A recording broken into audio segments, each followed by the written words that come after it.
Sekarang kita akan mempelajari trailing commas. Silakan teman-teman buat satu buah file namanya trailing commas. Jadi trailing commas ini adalah salah satu convention tulisan standar atau style guide dari PEP 8 yang sering kali menimbulkan pertanyaan di antara para developer Python.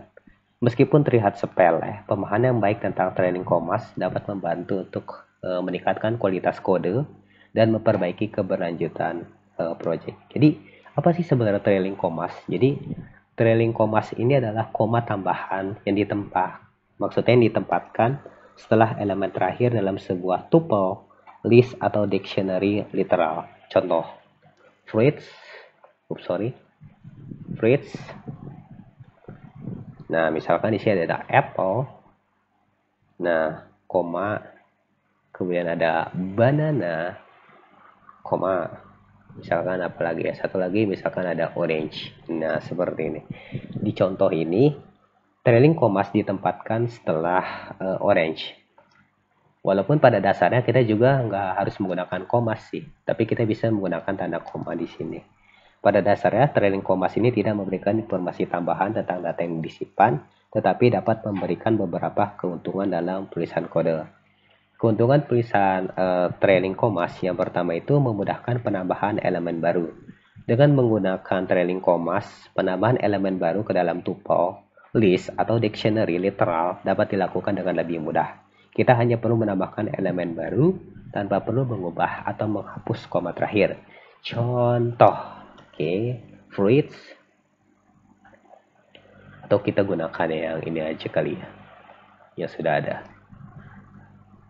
Misalkan di sini kita ingin menambahkan melon. Nah, maka nanti trailing commas ini dia akan memudahkan penambahan elemen baru. Selanjutnya dia akan meningkatkan readability. Trailing comma dapat membantu meningkatkan kejelasan kode, terutama ketika bekerja dengan multiple line literal. Dengan ada trailing comma, perubahan pada elemen-elemen tidak akan membuat perbedaan pada baris sebelumnya. Kemudian, dia juga akan berfungsi mencegah kesalahan. Penggunaan trailing comma dapat membantu mencegah kesalahan sintaksis yang mungkin terjadi saat melakukan penambahan atau penghapusan elemen. Kemudian, apalagi menurut PEP 8, trailing commas disarankan untuk digunakan dalam semua tuple, list, dictionary literals yang didefinisikan dalam satu baris atau multiple lines. Namun trailing comma tidak boleh digunakan setelah parameter tunggal dalam sebuah tuple, kecuali dalam kasus tuple yang didefinisikan tanpa tanda kurung. Contoh, di sini kita akan menggunakan trailing comma digunakan dalam single line. Dalam gini aja, single line list. Fruit. Nah, kita gunakan single line, maksudnya cuma satu baris, berarti kan cuma ke samping. Apple, banana, orange. Dan perlu kita ketahui bahwa setiap ada operan atau operator, kita harus menggunakan spasi. Nah, jadi lebih rapi kan kodenya. Oke, selanjutnya kita juga dapat menggunakan trailing commas dalam multiple lines. Nah, ini contohnya kayak gini. Kita cut aja. Oke, ini kita cut komennya dalam multiple lines. Berarti ini nggak list. Oke, seperti ini. Kemudian kita juga dapat menggunakan trailing comma dalam single line tuple. Misalkan point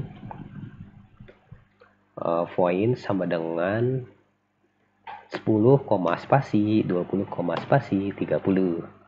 Kasih koma, tidak masalah. Selanjutnya, trailing koma itu tidak dapat digunakan.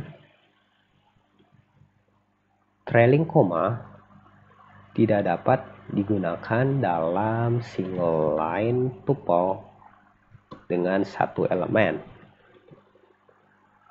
Contoh, point sama dengan misalkan mau seperti ini langsung, itu nggak boleh. Oke, nggak boleh itu nggak boleh. Selanjutnya, dengan memahami penggunaan trailing commas yang benar, kita dapat meningkatkan kejelasan dan konsistensi dalam penulisan kode Python. Meskipun trailing commas bukan hal yang wajib ya kan, kayak tadi nih, Kalau kita nggak tambahin juga nggak masalah. Namun dia akan memberikan manfaat yang signifikan terutama dalam pengembangan proyek yang berskala besar.